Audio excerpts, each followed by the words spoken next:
చంద్రబాబు గారు కూటమి పవన్ కళ్యాణ్ గారు బీజేపీతో కలిసి ఇక్కడ ప్రభుత్వం ఫామ్ చేయడం జరిగింది. ఈసారి జరిగిన ఎన్నికలు రాష్ట్రంలో చాలా విచిత్రంగా, అన్ప్రెడిక్టబుల్ గా, అన్ప్రెసిడెంటెడ్ గా ఈ ఎన్నికలు నిలిచాయి. కారణం ఏమిటి అంటే ప్రజలు చాలా డిసిసివ్ గా ఒక నిర్ణయం తీసుకున్నారు.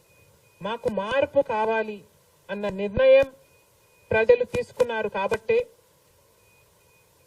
ఈ ఎన్నికలు ఒకే డిసిషన్ మీద ఆధారపడి జరిగిన ఎన్నికలు. For Jagan, against Jagan. ఒకటే డిసిషన్ గా ఈ ఎన్నికలు నిలిచాయి. For Jagan or against Jagan. Against Jagan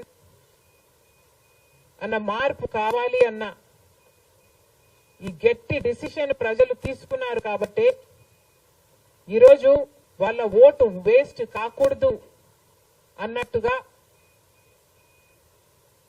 చాలా డిసిసివ్ గా they voted with a vengeance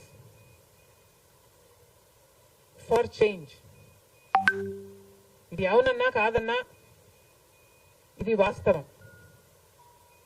కేవలం అంత గట్టి నిర్ణయం ప్రజలు తీసుకుని మార్పు కావాలి అన్న అంత గట్టి డిసిజన్ తీసుకున్నారు కాబట్టి ఇన్ ద ప్రాసెస్ ఈరోజు కాంగ్రెస్ పార్టీ కూడా అనుకున్న మేరకు పర్ఫామ్ చేయలేకపోయింది.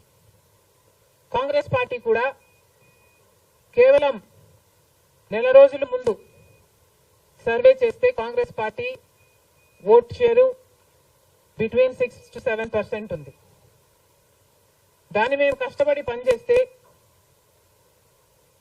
నేనే స్వయంగా 64 కాన్స్టిట్యుయెన్సీల్లో క్యాంపెయిన్ చేయడం కూడా జరిగింది. వీటన్నిటితో కనీసం 8% దాటుతుంది అని కాంగ్రెస్ పార్టీ ధీమాగా ఉంటే అది కూడా జరగలేదు. కారణం ఏమిటి అంటే ప్రజలు చాలా డిసిసివ్ గా వాళ్ళ ఓటు వేస్ట్ కాకూడదు, ప్రభుత్వం ఎలాగైనా మారాలి, మేము మార్చాలి అన్న డిసిషన్ తీసుకున్నారు కాబట్టి ప్రజలు కాంగ్రెస్ పార్టీకి కూడా ఓటు వేయడానికి ఆలోచన చేయడం జరిగింది. ఏది ఏమైనా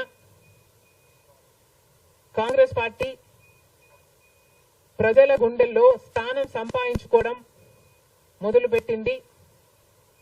ఇది ఇలాగే అంచెలంచెలుగా పెరుగుతూ పోతుంది. రాహుల్ గాంధీ గారి నాయకత్వంలో మేమందరం కూడా కష్టపడి పనిచేయడానికి సిద్ధంగా ఉన్నాం.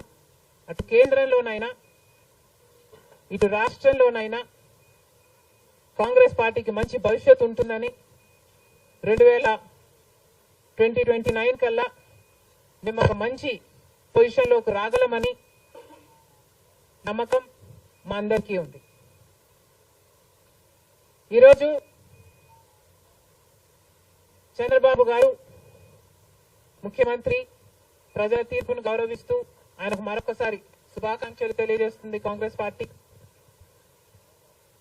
అలాగే చంద్రబాబు గారికి మరొకసారి గుర్తు చేస్తుంది కాంగ్రెస్ పార్టీ మన రాష్ట్రానికి రావాల్సిన ప్రత్యేక హోదా. ప్రత్యేక హోదా అన్నది ఆంధ్ర రాష్ట్ర ప్రజల ఊపిరి. 10 సంవత్సరాలుగా మోడీ గారు, బీజేపీ పార్టీ ప్రత్యేక హోదా విషయంలో ఆంధ్ర రాష్ట్రాన్ని, ఆంధ్ర ప్రజలను మోసమే చేశారు. 10 సంవత్సరాల క్రితము ఎలక్షన్లకు ముందు మోడీ గారు వచ్చినప్పుడు 10 సంవత్సరాలు ప్రత్యేక హోదా ఇస్తాము అని తిరుపతిలో మాట ఇవ్వడం జరిగింది మోడీ గారు. అప్పుడు చంద్రబాబు గారు చెప్పిన మాట 10 సంవత్సరాలు సరిపోదు, 15 సంవత్సరాలు కావాలి అన్నారు అదే సభలో.